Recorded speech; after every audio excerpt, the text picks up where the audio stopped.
Welcome students. Teaching of English ਲਈ grammar translation method ਆ ਜਿਹੜਾ ਵੈਰੀ ਇੰਪੋਰਟੈਂਟ ਆ ਇੰਗਲਿਸ਼ ਪੜ੍ਹਾਉਣ ਲਈ। ਮੈਥਡ ਕਾਫੀ ਟਾਈਮ ਤੋਂ ਜਿਹੜਾ ਇਹ ਯੂਜ਼ ਹੋ ਰਿਹਾ ਹੈ ਪੁਰਾਣੇ ਸਮਿਆਂ ਤੋਂ। ਟਰਾਂਸਲੇਸ਼ਨ ਮੈਥਡ ਔਰ ਗ੍ਰਾਮਰ ਟਰਾਂਸਲੇਸ਼ਨ ਮੈਥਡ ਇਹਨੂੰ ਦੋ ਨਾਵਾਂ ਨਾਲ ਜਾਣਿਆ ਜਾ ਸਕਦਾ ਹੈ।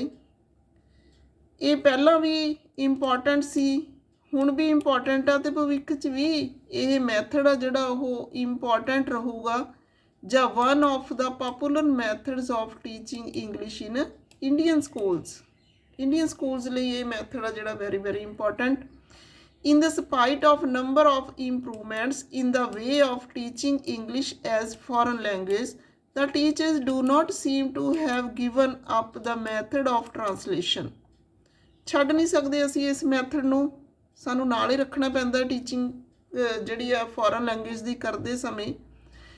This method is based on the idea that the way to learning language through learning its grammar. ਤੇ ਗ੍ਰਾਮਰ ਰਾਹੀਂ ਜਿਹੜੀ ਲੈਂਗੁਏਜ ਲਰਨ ਕਰਨ ਦਾ ਇੱਕ ਤਰੀਕਾ ਇਹਦੀ ਪੋਪੂਲੈਰਿਟੀ ਦੇ ਕੁਝ ਰੀਜ਼ਨ ਨੇ। ਜਿਵੇਂ ਨੰਬਰ 1 ਤੇ ਹੈਗਾ the majority of old teachers of English were themselves taught by translation method. ਜ਼ਿਆਦਾਤਰ ਟੀਚਰ ਜਿਹੜੇ ਨੇ ਇੰਗਲਿਸ਼ ਟੀਚ ਕਰਦੇ ਨੇ ਉਹ ਵੀ ਇਸੇ ਮੈਥਡ ਨਾਲ ਪੜ੍ਹੇ ਹੋਏ ਨੇ।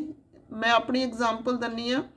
ਮੇਰੀ ਜਿਹੜੀ ਇੰਗਲਿਸ਼ ਲੈਂਗੁਏਜ ਆ ਇੰਡੀਅਨ ਇੰਗਲਿਸ਼ ਆ, ਮੇਰੀ ਟਰਾਂਸਲੇਸ਼ਨ ਮੈਥਡ ਆ ਮੇਰਾ, ਕਿਉਂਕਿ ਮੈਨੂੰ ਟੀਚ ਇਸ ਤਰ੍ਹਾਂ ਕੀਤਾ ਗਿਆ ਹੈ। ਤਾਂ ਮੈਂ ਇਹ ਨਹੀਂ ਕਿ ਤੁਸੀਂ ਬਹੁਤ ਕਹੋਗੇ ਕਿ ਮੈਂ ਫਲੋ 'ਚ good speaker of English, I am not good speaker. ਠੀਕ ਆ, ਅਸੀਂ ਟੱਚ ਹੁੰਦੇ ਹਾਂ ਲੈਂਗੁਏਜ ਦੇ ਨਾਲ, ਤਾਂ ਬੱਚਿਆਂ ਨੂੰ ਵੀ ਅਸੀਂ ਇਸੇ ਢੰਗ ਨਾਲ ਅੱਗੇ ਦੀ ਅੱਗੇ ਪੀੜ੍ਹੀ ਦਰ ਪੀੜ੍ਹੀ ਪੜ੍ਹਾਉਂਦੇ ਰਹਿੰਦੇ ਹਾਂ। ਨੈਕਸਟ ਪੋਪੂਲੈਰਿਟੀ ਦਾ ਰੀਜ਼ਨ ਹੈਗਾ most of teachers of the present generation have received instructions in English through translation. ਤਾਂ ਸਾਰਾ ਹੀ ਕੰਮ ਸਾਡਾ ਟਰਾਂਸਲੇਸ਼ਨ ਨਾਲ ਹੁੰਦਾ। ਅਸੀਂ ਜਦੇ ਗੂਗਲ ਟਰਾਂਸਲੇਟ ਕਰਦੇ ਹਾਂ ਅਤੇ ਅਸੀਂ ਆਪਣਾ ਜੋ ਵੀ ਇਨਫੋਰਮੇਸ਼ਨ ਲੈਣੀ ਹੁੰਦੀ ਲੈ ਲੈਂਦੇ ਹਾਂ। The teachers do not read literature on new method of teaching English. The facilities for in-service training of teachers are not sufficient, ਇਸ ਲਈ ਵੀ ਇਹ ਮੈਥਡ ਮਸ਼ਹੂਰ ਆ। Many teachers and headmasters oppose a change for the better. ਨਵੀਂ ਚੀਜ਼ ਨੂੰ try ਕਰਨ ਲਈ ਬਹੁਤ ਸਾਰੇ ਟੀਚਰਸ ਤੇ ਹੈਡਮਾਸਟਰਸ ਨੇ ਜਿਹੜੇ ਉਹ ਨਾ ਕਰਦੇ ਨੇ। The prefer to teach using old methods. They prefer. ਉਹ ਪ੍ਰੈਫਰ ਕਰਦੇ ਨੇ ਪੁਰਾਣੇ ਹੀ ਮੈਥਡਸ ਨੂੰ। This method aims at inculcating an understanding of the grammar of the language and at training the student to write the language accurately by regular practice in translating from his native language. ਤਾਂ grammar 'ਤੇ ਜ਼ੋਰ ਦਿੱਤਾ ਜਾਂਦਾ ਹੈ। Native language ਤੋਂ translate ਕਰਕੇ ਅਸੀਂ ਆਪਣੇ ਰੀਜ਼ਨ ਵਾਈਜ਼ ਅਸੀਂ ਉਸ ਨੂੰ ਬਣਾ ਲੈਂਦੇ ਹਾਂ। It aims at the training the students to extract the meaning from foreign text by translation into the native language. ਤਾਂ ਇਸ ਉਦੇਸ਼ ਨਾਲ ਵੀ ਇਹ ਵਰਤੀ ਜਾਂਦੀ ਆ।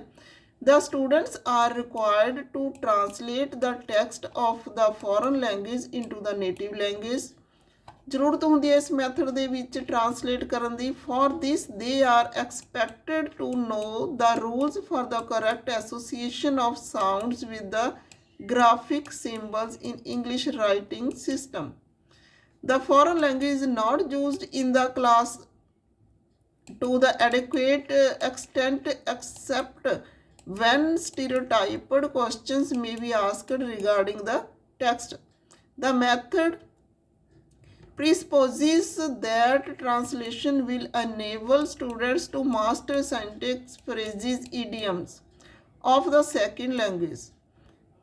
It assumes that mastery of sentence structure can be attained by memorizing the so-called rules of grammar. In this method,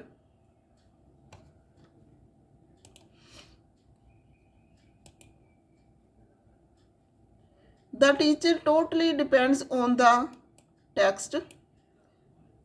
He has little scope for creativity and innovative planning according to the needs of students. the learners are exposed to literary language. There is no or very less exposure of students to the spoken aspect, and thus little attention is paid to the correct pronunciation. ਤਾਂ ਇੱਥੇ pronunciation ਜਾਂ speaking spoken English ਵੱਲ ਬਹੁਤ ਥੋੜ੍ਹਾ ਧਿਆਨ ਦਿੱਤਾ ਜਾਂਦਾ। ਤਾਂ ਇਹ ਸਾਰੀ ਚੀਜ਼ ਨੂੰ ਇਹ ਇਸ ਤਰ੍ਹਾਂ ਦੇਖ ਰਿਹਾ ਹੈ ਕਿ ਗ੍ਰਾਮਰ ਦੇ ਰੂਲਸ ਦੇ ਥਰੂ ਅਸੀਂ ਜਿਹੜਾ ਟੈਕਸਟ ਆ ਉਹ ਕਿਵੇਂ ਲਿਖਣਾ ਹੈ। ਇਹਦੇ ਪ੍ਰਿੰਸੀਪਲਸ ਨੇ। ਨੰਬਰ 1 ਤੇ ਹੈਗਾ ਏ translation can best interpret English words and phrases and sentences. Best interpretation ਜਿਹੜੀ ਆ English words or phrases ਦੀ ਆ sentences ਦੀ ਆ ਉਹ ਇਸੇ ਮੈਥਡ ਨਾਲ ਹੋਊਗੀ। ਨੈਕਸਟ ਹੈਗਾ the child can best interpret English words and phrases when these are translated into his mother tongue। ਇਹ ਵੀ ਪ੍ਰਿੰਸੀਪਲ ਆ ਕਿ ਜਦੋਂ ਕੋਈ ਵੀ ਜਿਹੜੀ ਲੈਂਗੁਏਜ ਆ ਉਸ ਨੂੰ ਮਦਰ ਟੰਗ ਰਾਹੀਂ ਪੜ੍ਹਾਇਆ ਜਾਵੇ ਤਾਂ ਵਧੀਆ ਢੰਗ ਨਾਲ ਵਿਚਾਰ ਵਿਮਰਸ਼ ਕੀਤਾ ਜਾ ਸਕਦਾ ਹੈ।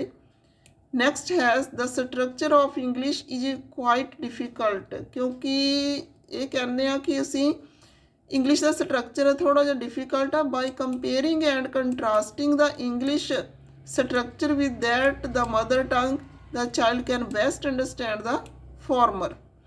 ਤਾਂ ਕੰਪੈਰੀਜ਼ਨ ਕਰਕੇ ਮਦਰ ਟੰਗ ਨਾਲ ਅਸੀਂ ਉਸ ਨੂੰ ਸਮਝ ਸਕਦੇ ਹਾਂ। ਨੈਕਸਟ ਹੈਗਾ ਈਜ਼ੀ ਹੁੰਦਾ ਇਸ ਢੰਗ ਨਾਲ ਸਮਝਣਾ। The translation method will also help the students in attempting simple exercises in composition.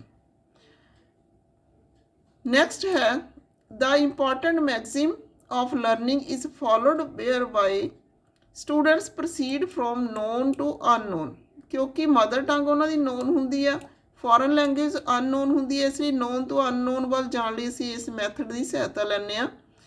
Features of the method, ਇਹਦੀਆਂ ਵਿਸ਼ੇਸ਼ਤਾਵਾਂ ਕੀ ਨੇ? Grammar is taught prescriptively through the presentation and study of grammar rules. ਇੱਕ ਤਾਂ ਗ੍ਰਾਮਰ ਬਹੁਤ ਵਧੀਆ ਢੰਗ ਨਾਲ ਸਿਖਾਈ ਜਾਂਦੀ ਆ।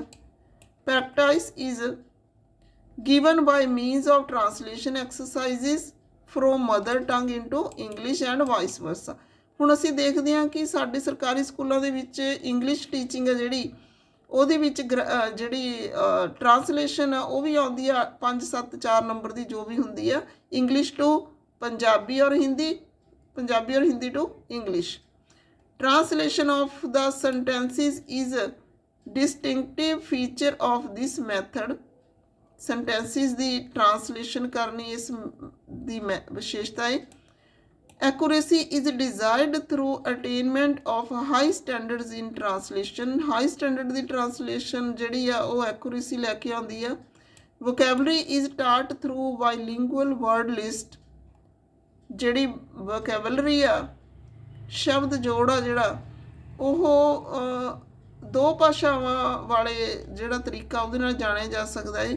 ਬਾਈਲਿੰਗੁਅਲ ਵਰਡ ਲਿਸਟ ਨਾਲ ਅਸੀਂ ਵਰਡ ਮੀਨਿੰਗ ਜਿਹਨੂੰ ਬੋਲਦੇ ਹਾਂ। ਫਿਰ ਹੈ more emphasis in is given to reading and writing. ਇਸ ਮੈਥਡ ਦੇ ਵਿੱਚ ਰੀਡਿੰਗ ਅਤੇ ਰਾਈਟਿੰਗ ਨੂੰ ਜ਼ਿਆਦਾ ਜ਼ੋਰ ਦਿੱਤਾ ਜਾਂਦਾ ਹੈ। ਹੁਣ ਪ੍ਰੋਸੀਜਰ ਕੀ ਆ, ਇਹਨੂੰ ਅਸੀਂ ਸਿਖਾਵਾਂਗੇ ਕਿਵੇਂ ਮੈਥਡ ਨੂੰ। ਨੰਬਰ 1 ਤੇ ਅਸੀਂ ਕੀ ਕਰਾਂਗੇ? The method begins with the English reader. English reader ਦੇ ਨਾਲ ਇਹ ਮੈਥਡ ਆ ਜਿਹੜਾ ਸ਼ੁਰੂ ਹੋਊਗਾ। The English reader is the source of all language material specially reading material. ਤਾਂ ਜਿਹੜੀ ਰੀਡਰ ਬੁੱਕ ਆ ਸਾਡੀ ਉਹਦੇ 'ਚ ਕਾਫੀ ਸਾਰਾ ਮਟੀਰੀਅਲ ਆ ਸਾਨੂੰ ਮਿਲ ਜਾਂਦਾ ਹੈ। ਸੈਕੰਡਲੀ ਹੈ the teacher reads the paragraph sentences by sentence and translate the words, phrases and sentences into child's mother tongue. ਜਿਵੇਂ ਮੈਂ ਤੁਹਾਨੂੰ ਪੜ੍ਹਾ ਰਹੀ ਹਾਂ, this is translation method, ਕਿਉਂਕਿ ਮੈਂ ਨਾਲ ਇੰਗਲਿਸ਼ ਪੜ੍ਹਾ ਰਹੀ ਹਾਂ ਅਤੇ ਨਾਲ ਮੈਂ ਤੁਹਾਨੂੰ ਪੰਜਾਬੀ ਦੇ ਵਿੱਚ ਐਕਸਪਲੇਨ ਕਰ ਰਹੀ ਹਾਂ। ਨੈਕਸਟ ਹੈ the teacher may then ask a few students here and there and give the mother tongue translation of English words, phrases and sentences.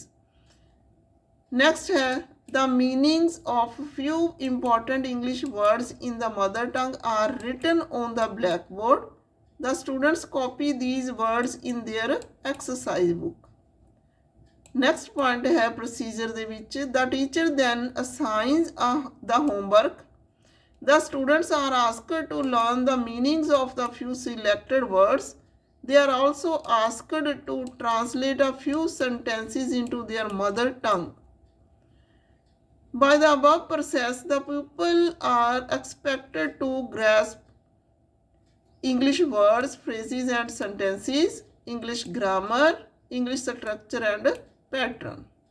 ਹੁਣ ਇਸ ਜਿਹੜਾ ਮੈਥਡ ਆ ਇਸ ਦੇ ਲਾਭ ਕੀ ਨੇ ਸਿਖਾਉਣ ਦੇ ਬੱਚਿਆਂ ਨੂੰ ਈਜ਼ੀ ਮੈਥਡ ਆ ਇਹ ਆਸਾਨੀ ਨਾਲ ਬੱਚੇ ਸਿੱਖ ਜਾਂਦੇ ਨੇ ਲੰਬੀਆਂ ਲੰਬੀਆਂ ਐਕਸਪਲੇਨੇਸ਼ਨਸ ਨਹੀਂ ਹੁੰਦੀਆਂ ਇਹਦੇ ਵਿੱਚ ਟਾਈਮ ਸੇਵਰ ਆ ਟੀਚਰਸ ਦਾ ਟਾਈਮ ਸੇਵ ਹੁੰਦਾ ਤੇ ਬੱਚੇ ਜਿਹੜੇ ਆਸਾਨੀ ਨਾਲ ਸਿੱਖ ਜਾਂਦੇ ਨੇ ਨੈਕਸਟ ਹੈ teachers work made easy workload ਘਟ ਜਾਂਦਾ ਹੈ ਪ੍ਰੈਕਟੀਕਲ ਪ੍ਰੈਕਟਿਸ ਕੀਤੀ ਜਾ ਸਕਦੀ ਆ ਮਿਨੀਮਮ ਟਾਈਮ ਦੇ ਵਿੱਚ ਸਿਖਾਇਆ ਜਾ ਸਕਦਾ ਹੈ ਰਿਕੁਆਇਰਸ ਆ ਫਿਊ AIDS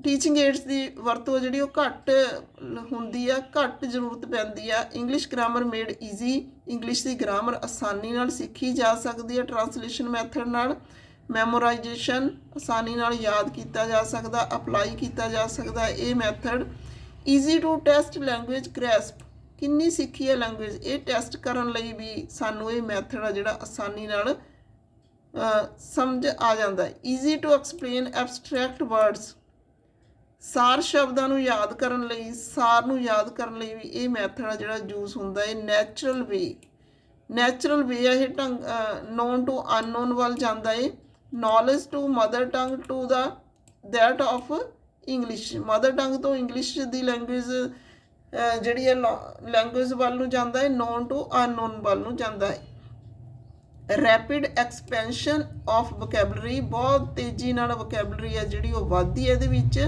van students translate foreign text into their mother tongue they develop a rich store of vocabulary without making much efforts ਕਿਉਂਕਿ ਅਸੀਂ ਵਰਡ ਮੀਨਿੰਗ ਕਰਾਉਂਦੇ ਹਾਂ ਹਰੇਕ ਚੀਜ਼ ਦਾ ਮੀਨਿੰਗ ਦੱਸਦੇ ਹਾਂ ਤਾਂ ਵੋਕੈਬਲਰੀ ਬਹੁਤ ਜ਼ਿਆਦਾ ਉਹਨਾਂ ਕੋਲੋਂ ਵੱਧ ਜਾਂਦੀ ਆ ਤਾਂ ਹੁਣ ਇਹਦੀਆਂ ਲਿਮੀਟੇਸ਼ਨਸ ਨੇ ਕਿਉਂਕਿ ਕੋਈ ਵੀ ਲੈਂਗੁਏਜ ਉਹਦੀ ਓਰੀਜਨੈਲਿਟੀ ਦੇ ਵਿੱਚ ਸਿਖਾਉਣ ਲਈ ਸਾਨੂੰ ਟਰਾਂਸਲੇਸ਼ਨ ਮੈਥਡ ਨਹੀਂ ਕਰਨਾ ਚਾਹੀਦਾ it ignores the natural way the method ignores the natural way of learning a language natural way ਕੀ ਆ listening speaking reading and writing ਜਦ ਕਿ ਇਹ ਮੈਥਡ ਕੀ ਕਹਿੰਦਾ reading and writing translation as a class activity is erroneously equated with understanding, speaking, reading, and writing. In fact, these are difficult skills and need to be learned as such.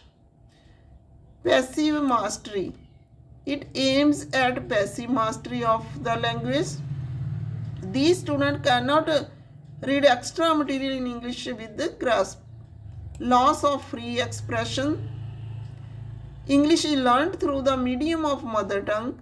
The children lose free expression in English. They first think in their mother tongue, then translate in their ideas into English.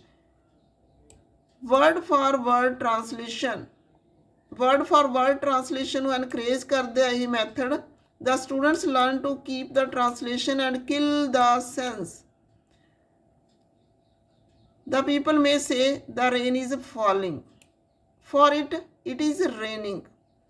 ਤਾਂ ਇਸ ਤਰ੍ਹਾਂ ਨਾਲ ਗਲਤੀਆਂ ਨੇ ਜਿਹੜੀਆਂ ਹੁੰਦੀਆਂ ਨੇ no scope for originality ਦਾ ਕੋਈ ਸਕੋਪ ਨਹੀਂ ਹੁੰਦਾ there is no scope original writings in English pupils become dependent on their mother tongue they carry this habit even to the higher classes ਤਾਂ ਹੀ ਸਾਨੂੰ ਜਿਹੜਾ ਬਾਹਰਲੇ ਦੇਸ਼ਾਂ ਨੂੰ ਜਾਣ ਲਈ ਆਇਲਸ ਵਗੈਰਾ ਦੀ ਜ਼ਰੂਰਤ ਪੈਂਦੀ ਆ ਕਿਉਂਕਿ ਸਾਡੀ ਜਿਹੜੀ ਟੀਚਿੰਗ ਆ ਉਹਦੇ ਵਿੱਚ ਫਾਲਟੀ ਮੈਥਡ ਨੇ ਜਿਹੜੇ ਇਨਕਲੂਡ ਨੇ ਹਾਂ ਇਹ ਹੈਲਪਫੁਲ ਹੋ ਸਕਦਾ ਇਹ ਮੈਥਡ ਪਰ ਬਿਲਕੁਲ ਇਹਦੇ 'ਤੇ ਡਿਪੈਂਡ ਅਸੀਂ ਰਹਿੰਦੇ ਹਾਂ ਸਾਡੇ ਇੰਡੀਅਨ ਕੰਟੈਕਸਟ ਦੇ ਵਿੱਚ ਤਾਂ ਅਸੀਂ ਪਿੱਛੇ ਰਹਿ ਜਾਂਦੇ ਹਾਂ rules of grammar it blinds the binds the language within the rules of grammar. Speech is neglected. Students fail to learn the art of conversation. Passive learners. Teaching work dull.